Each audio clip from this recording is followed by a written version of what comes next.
रात के 8 बज रहे थे। ओबराय मेंशन के बड़े गेट से एक के बाद एक 3 लग्जरी कारें एंट्री करती हैं। बीच वाली कार से निकलते ही शमशेर जल्दी से पिछले दरवाजे की ओर बढ़ता है। उसकी हरकतों में एक स्ट्रेंज जल्दबाजी झलक रही थी, जैसे उसे कुछ इम्पोर्टेंट काम हो। उसने दरवाज़ा खोला और शौर्य कार से बाहर निकलता है। उसका ध्यान फ़ोन की स्क्रीन पर है और वो किसी बातचीत में पूरी तरह उलझा हुआ है। कार से बाहर निकलते ही वो मेंशन के मेन गेट की ओर बढ़ने लगता है। उसके चेहरे पर एक गंभीर सी शांति है, लेकिन उसकी चाल में हमेशा की तरह रोब झलकता है। तभी एक तेज रफ्तार कार ओबराय मेंशन के सामने आकर अचानक रुकती है। ब्रेक की आवाज के साथ कार का दरवाजा खुलता है और विनय बाहर निकलता है। उसके चेहरे पर हल्की घबराहट, गुस्सा और फिक्र का अजीब सा मेल था। उसकी चाल तेज थी और वो घर के अंदर जाने के लिए बढ़ रहा था। विनय के चेहरे के भावों को देखकर शौर्य थोड़ा चिंतित हो उठा। उसने तेजी से कदम बढ़ाए और विनय के पास पहुंचकर उसके कंधे पर हाथ रख दिया। विनय, क्या बात है? शौर्य ने अपनी आवाज में फिक्र और सख्ती का मिश्रण लाते हुए पूछा। तुम इतनी जल्दी में क्यों हो? सब ठीक है? विनय ने हल्का रुक कर उसकी ओर देखा। उसके चेहरे पर शब्दों से ज्यादा भाव बोल रहे थे। शौर्य ने जैसे ही विनय के कंधे पर हाथ रखा और फिक्रमंद लहजे में पूछा, विनय रुका और शौर्य की ओर गुस्से और चिंता से भरी नजरों से देखा। उसके चेहरे पर भाव इतने तीखे थे कि शौर्य भी पल भर के लिए सख्त हो गया। विनय ने गहरी सांस लेते हुए कहा, मिस्टर मित्तल का फोन आया था। उन्होंने बताया कि लविश ने उनके बेटे सनी को काफी बुरी तरह पीटा है। उसकी हालत इतनी खराब है कि उसे हॉस्पिटल में एडमिट करना पड़ा। यह सुनकर शौर्य एक पल को हैरान रह गया। लविश जैसा समझदार और शांत स्वभाव का लड़का ऐसा कुछ कर सकता है, ये सोचकर शौर्य को यकीन नहीं हुआ। लविश, उसने ऐसा क्यों किया होगा? शौर्य के मन में सवाल उमड़ने लगे। अगर यह ईशान होता तो उसे कोई हैरानी नहीं होती, लेकिन लविश? विनय ने अपनी बात जारी रखते हुए गुस्से में कहा, आज मैं इस लड़के को छोड़ूंगा नहीं। इसने एक बार फिर मिस्टर मित्तल को हमारी माँ की परवरिश पर उंगली उठाने का मौका दे दिया। शौर्य ने विनय के शब्दों पर गौर किया। वो जानता था कि यह बात विनय को गहरी चोट पहुंचा रही थी, लेकिन विनय का गुस्सा इतना बड़ा हुआ था कि उसने बिना रुके घर के अंदर जाने की ठानी। शौर्य भी उसके पीछे पीछे अंदर चला गया, लेकिन उसके मन में कुछ खटक रहा था। मामला जितना सीधा दिख रहा था उतना था नहीं। समथिंग इज रॉन्ग, शौर्य ने मन ही मन सोचा। ईशान के कमरे में वाणी ने जैसे ही भागते हुए पहुंची और अंदर का हाल देखा, उसके कदम एक पल को लड़खड़ा गए। उसकी आंखों में हैरानी और चेहरे पर घबराहट साफ झलक रही थी। कमरे के अंदर का दृश्य देखकर वो एक पल को खुद को संभाल भी नहीं पाई और तेज आवाज में चीख पड़ी, खून! ईशान! लविश! उसकी चीख सुनकर कमरे में बैठे ईशान और लविश दोनों चौंक गए। लविश बेड पर बैठा था। उसका चेहरा दर्द से सिकुड़ा हुआ था। उसके माथे, होठ, हाथों और कंधे से खून बह रहा था। चोटें इतनी गहरी थी कि उसकी हालत बेहद खराब दिख रही थी। वहीं ईशान उसके पास बैठा मेडिकल बॉक्स में कुछ ढूंढते हुए उसे समझाने की कोशिश कर रहा था। ईशान की सफेद शर्ट पर खून के छींटे और मिट्टी लगी हुई थी। उसके चेहरे और बाजू पर चोटों के निशान साफ नजर आ रहे थे। दोनों की हालत देखकर यह साफ लग रहा था कि वे न केवल किसी से पिट कर आ रहे हैं, बल्कि किसी को पीट कर भी आए हैं। वाणी की चीख ने कमरे का सन्नाटा तोड़ दिया। ईशान और लविश दोनों घबरा गए। ईशान जल्दी से अपने चोटों को छुपाने की कोशिश करता हुआ खड़ा हुआ। उसकी नजरें वाणी की ओर गईं, लेकिन वो उनसे आंख मिलाने से बच रहा था। भाभी, आप यहाँ कैसे? ईशान ने आवाज को संयमित करते हुए पूछा, लेकिन उसके लहजे में घबराहट साफ झलक रही थी। वाणी की सांसें तेज चल रही थी।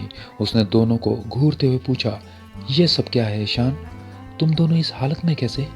ईशान के पास कोई जवाब नहीं था। वो नजरें चुराते हुए मेडिकल बॉक्स को बंद करने लगा, लेकिन वाणी की आंखें उसकी हर हरकत को सवालिया निगाहों से देख रही थी। वाणी का गुस्सा बढ़ चुका था। वो तेज कदमों से ईशान के पास आई और उसके चेहरे को अपने हाथों से पकड़कर उसे अपनी ओर घुमाया। ईशान के चेहरे की चोटें देखकर उसकी आंखों में चिंता साफ झलक रही थी। वो डांटते हुए बोली, ये क्या हाल बना रखा है तुमने? और ये चोटें? इतनी चोट कैसे आई? और तुम लोग डॉक्टर के पास जाने की बजाय यहाँ चोरों की तरह अपने घाव छुपा रहे हो? वाणी की फिक्र भरी डांट सुनकर ईशान ने नजरें झुका ली। उसे समझ नहीं आ रहा था कि वो इस पूरी स्थिति को कैसे संभाले। उसका चेहरा वाणी की तरफ था, लेकिन उसकी आंखें शर्मिंदगी और उलझन से बचने के लिए जमीन की तरफ देख रही थी। तभी लवेश, जो अब तक बेड पर बैठा था, उसकी हल्की बेपरवाही से बोला, कुछ नहीं हुआ भाभी, हम ठीक हैं। ये बस हल्की सी चोटें हैं, मुझे डॉक्टर की जरूरत नहीं है। लवेश की यह लापरवाह बात सुनकर वाणी का गुस्सा और बढ़ गया। उसने चिंतित होकर कहा, क्यों जरूरत नहीं है? देखो, तुम्हारे माथे से खून बह रहा है। अगर विनय को पता हो दोबारा फिर अगर विनय को पता चला तुम्हारे इस हाल के बारे में तो वो। वाणी को लविश के लहजे में छिपी कड़वाहट महसूस हुई। लविश ने आगे कहा, यहाँ किसी को मेरी फिक्र नहीं है, सबको बस अपनी इज्जत और शान की पड़ी है। मेरी फीलिंग्स की तो किसी को परवाह ही नहीं। मुझे अब किसी की जरूरत नहीं है, ना डॉक्टर की, ना इस मतलबी बाप की, और ना उन भाइयों की जो कभी मेरी बात समझने की कोशिश ही नहीं करते। लविश का चेहरा गुस्से और दर्द के मिले जुले भावों से तना हुआ था। उसकी आवाज में छुपा दर्द वाणी को चुप करा गया। वो एक पल के लिए कुछ भी कहने में असमर्थ हो गई। वहीं ईशान, जो अब तक शांत खड़ा था, लविश की बात सुनकर असहज हो उठा। उसने अपनी शर्ट के दागों की तरफ देखते हुए गहरी सांस ली, मानो वो खुद को संभालने की कोशिश कर रहा हो। कमरे में एक भारी सा सन्नाटा छा गया था। वाणी की आंखों में चिंता और असहायता साफ झलक रही थी। लविश का यह रूप उसने शायद पहली बार देखा था। वाणी लविश की बात सुनकर ठिठक गई। उसकी आंखों में सवाल थे, लेकिन जवाब तलाशने की बेचैनी उसे शांत नहीं रहने दे रही थी। कमरे में पसरे सन्नाटे में वाणी ने धीरे से ईशान की ओर देखा। ईशान ने उसकी निगाहों का जवाब नहीं दिया, बस सिर झुका लिया। उसकी यह चुप्पी कुछ न कहकर भी सब कुछ कह रही थी। वाणी की नजरें फिर लविश पर टिक गई। लविश की आंखों में उदासी और चेहरे पर दर्द साफ झलक रहा था। वाणी ने गहरी सांस ली और लविश के सामने जाकर बैठ गई। उसने धीरे से लविश का झुका हुआ सिर अपने हाथों से ऊपर उठाया। उसके स्पर्श में ममता और प्यार था। उसकी आंखें लविश की आंखों में झांकते हुए नम लहजे में बोली, लविश, ऐसे क्यों कह रहे हो? क्या बात है? मुझसे क्यों नहीं कह सकते? लविश ने वाणी की बात सुनी, लेकिन कुछ नहीं कहा। वो खामोश हो गया। उसके लिए अपने दिल का दर्द शब्दों में बयां करना शायद मुश्किल हो रहा था। उसकी आंखों में आंसुओं की हल्की परत थी, लेकिन वो उन्हें गिरने नहीं दे रहा था। ईशान, जो अब तक चुप था, लविश को देख रहा था। वो शायद लविश की भावनाएं अच्छे से समझ सकता था, क्योंकि वो खुद भी कहीं ना कहीं उसी दर्द से गुजर चुका था। कमरे में माहौल भारी था। वाणी ने लविश के माथे पर हाथ फेरते हुए फिर से पूछा, तुम मुझे नहीं बताओगे? देखो, सब कुछ ठीक हो जाएगा, लेकिन पहले मुझे बताओ, ये सब हुआ कैसे? लविश ने वाणी की आंखों में देखना चाहा, लेकिन उसकी नजरें फिर झुक गई। वो खामोशी से अपनी मुट्ठियां कसते हुए बोला, भाभी, सब कुछ ठीक है। मैं सबकी उम्मीदों पर खरा नहीं उतर सकता। मेरी बात सुनने की फुर्सत किसी के पास नहीं है। मैं बस थक गया हूँ। उसकी आवाज में दर्द और हार का मिश्रण था। वाणी के दिल को यह सुनकर धक्का लगा। उसने लविश की पीठ पर हल्के से हाथ फेरते हुए उसे सांत्वना देने की कोशिश की, लेकिन लविश ने अपनी आंखें बंद कर लीं, मानो वो उस दर्द से खुद को बचाना चाहता हो जो हर बार उसकी उम्मीदों को तोड़ देता था। फिर वाणी लविश की चोटों पर दवा लगाते हुए धीरे से उसके नाम को पुकारती है, लविश। उसकी आवाज में इतना प्यार और ममता थी कि लविश ने अपने आप ही उसकी ओर देखा, लेकिन तुरंत ही अपनी नजरें झुका ली। उसकी आंखों में वाणी के स्पर्श से छलक आए आंसू साफ नजर आ रहे थे। वो कुछ नहीं कह पाया, बस खामोश रहा। वाणी को लविश की यह खामोशी अब परेशान करने लगी। वो ईशान की ओर मुड़ी और थोड़ा प्यार और सख्ती से बोली, ईशान, तुम तो बताओ, ये क्या हो रहा है? तुम दोनों को चोट कैसे आई और लविश ऐसी बातें क्यों कर रहा है? बोलो ईशान। वाणी के बार बार पूछने पर ईशान ने लंबी सांस ली और उसकी ओर झुककर बैठते हुए धीमे स्वर में कहा, भाभी, मेरी और लविश की लड़ाई हो गई थी सनी के साथ। वाणी की आंखों में यह सुनते ही हैरानी और बेचैनी छा गई। उसने घबरा कर पूछा, पर क्यों? ईशान ने गुस्से में लविश की ओर देखा और तमतमाते हुए कहा, सब इसकी लैला की वजह से। मैंने इसे पहले ही कहा था कि वो लड़की इसके लिए सही नहीं है, लेकिन नहीं, इसे तो मेरी बात सुननी ही नहीं। एक सरफिरे आशिक की तरह उसके पीछे पीछे घूम रहा था, अब भुगत रहा है। मैंने इसे पहले ही चेताया था, लेकिन ये सुनता कहाँ है। अब मुंह के बल गिरना तो तय था। ईशान का स्वर कठोर था, उसकी आंखों में नाराजगी और गुस्सा साफ झलक रहा था। लविश, जो अब तक चुप रहा, वाणी के हाथ से मेडिकल बॉक्स हटाने की कोशिश करता है और धीमे स्वर में कहता है, ईशान बस करो, जो हुआ वो मेरी वजह से हुआ, मुझे कोई सफाई देने की जरूरत नहीं है। वाणी को समझ नहीं आ रहा था कि वो किसकी बात पर विश्वास करे। लविश का झुका हुआ सिर और ईशान की नाराजगी दोनों उसे एक गहरी उलझन में डाल रहे थे, लेकिन उसकी नज़र लविश की आंखों पर टिकी रही। वहाँ दर्द और मायूसी का एक ऐसा सागर था जो वाणी के दिल को छू गया। उसने धीरे से लविश के हाथ पर अपना हाथ रखा और कहा, तुम मुझसे सच कहोगे, है ना लविश? वाणी लविश को देखती रही, जो चुपचाप सिर झुकाए बैठा था। वाणी को उसकी हालत देखकर बेचैनी हो रही थी। उसने धीरे धीरे लविश और ईशान की चोट साफ करते हुए कहा, पहेलियां मत बुझाओ ईशान, साफ साफ बताओ, आखिर ऐसा क्या हो गया कि तुम दोनों को इस तरह लड़ाई करनी पड़ी? ये सब इतना बढ़ क्यों गया? वाणी की गंभीर और फिक्रमंद आवाज सुनकर ईशान ने गहरी सांस ली। उसने झिझकते हुए कहा, भाभी, आज जब हम कॉलेज गए थे तो लविश ने अपनी लैला को सनी के साथ देखा आते हुए, जबकि उसने कहा था कि वो आज कॉलेज नहीं आएगी। जब लविश ने उसे इस बात का एक्सप्लेनेशन मांगा तो उस लैला ने काफ़ी घमंड से इतराते हुए लविश की बेइज्जती करते हुए कहा कि वो उसे डेट करने की औकात नहीं रखता, क्योंकि सनी ने उसे ये बता दिया है कि वो गोयल परिवार का नाजायज बेटा है। और साथ ही आंटी के बारे में कुछ भली बुरी बातें कही, जिसे सुन लविश को बर्दाश्त नहीं हुआ और वो सनी को कन्फ्रंट करने गया। तो धोखे से सनी ने लविश को अपने दोस्तों के साथ मिलकर पीटना शुरू कर दिया। मैं भी लविश के गुस्से को देख उसके पीछे पहुंचा था। यह सब देख मुझे भी सनी और उसके दोस्तों पर गुस्सा आ गया और मेरी भी उनके साथ झड़प हो गई। फिर हल्का मुस्कुराकर प्राउड से कहता है, लेकिन लास्ट में जीत हमारी ही हुई भाभी। हम दोनों के आगे उसके 5-6 चूजे टिक नहीं पाए। वो क्या है ना, हम दोनों हैं ही बेस्ट। उसकी बात सुन वाणी उसके सिर पर हल्की चपत लगाते हुए कहती है, अच्छा, बड़े आए बेस्ट बनने वाले।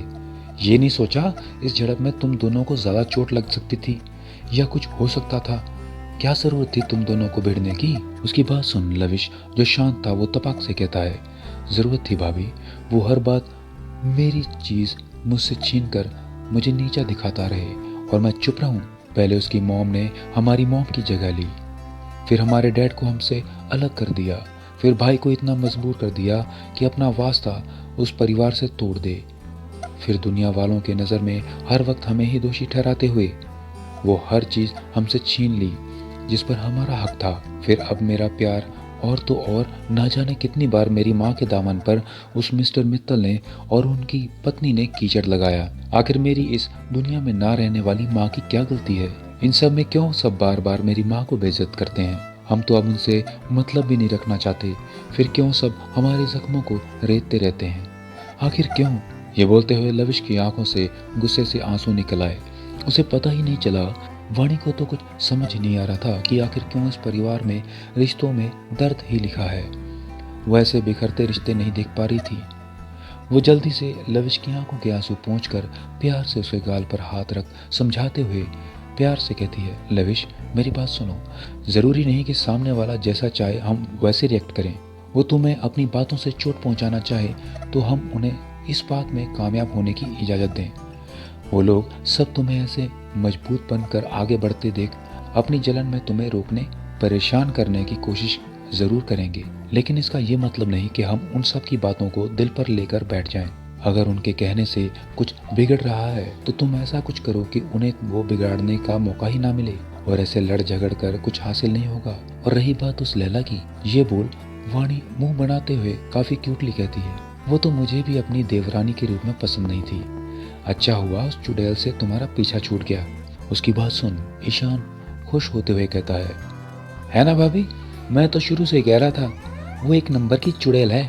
कैसे मेरे भोले भाले दोस्त को अपनी अदाओं के जाल में फंसा लिया। फिर ईशान लैला की एक्टिंग करते हुए अदाओं के साथ अपने एक साइड के होठ को हल्का बाइट करते हुए अपनी आंखों को मटकाते हुए काफी सुरीली आवाज निकालने की कोशिश करते हुए कहता है, लविश baby, my baby, oh baby, my baby. उसकी ये नौटंकी देख लविश ना चाहते हुए एक पल को मुस्कुरा देता है और वाणी की भी हंसी निकल जाती है। ईशान फिर उल्टी करने की एक्टिंग करते हुए कहता है, या इतना बेबी बेबी सुनकर तो मुझे मेरा दोस्त छोटा बच्चा नजर आने लगा था, वो भी निप्पल वाली दूध की बोतल के साथ। लविश ये सुन मुंह बनाते हुए ईशान के हाथों पर जानबूझकर वहां मारता है जहां उसे चोट लगी थी। ईशान की आह निकल जाती है। वो गुस्से से लविश को घूर कर कहता है, तू मुझे मार रहा है जबकि मैं ही था जो तेरे साथ था। अब देख, कल मैं तुझे वहीं उस चुड़ैल के पास छोड़ाऊंगा, फिर करते रहना साथ में baby baby my baby oh baby ली बेबी छी बेबी।